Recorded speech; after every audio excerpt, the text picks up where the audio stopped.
Tapos guys, ang gawin ko, lagyan ko siya ng konting sugar. Pampabalance ng alat at saka alat niya. Nag-balance yung alat at saka tamis. Tama na yan kasi ito lang naman yung maliit lang yan na kutsara.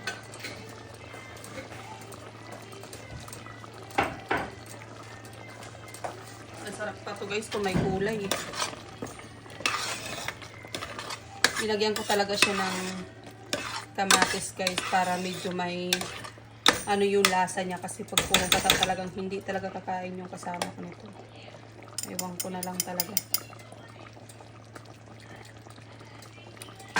Yan.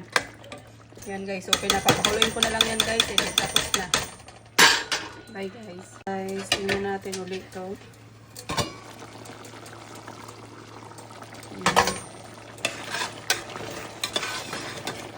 So guys, yan. Ganyan na yung niya. Kunti pa. Kunti pang kulok. Kunting kibot na lang. Kuloyin na lang natin yan ng mga siguro mga 3 minutes. Yan guys, magbabalik ako. Guys, titingnan na natin siya ulit. Yan.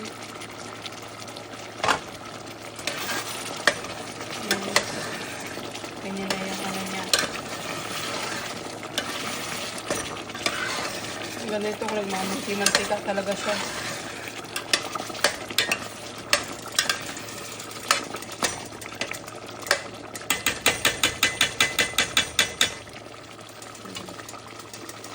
Tikman natin ulit yung pinaka-sauce niya guys.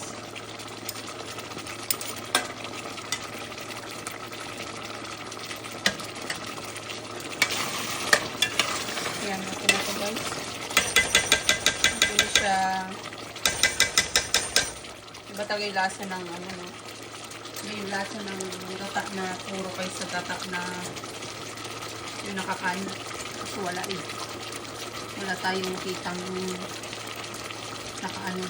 Kaya guys, yun lang guys. Hope you like this video. Bye. Yan, okay na to.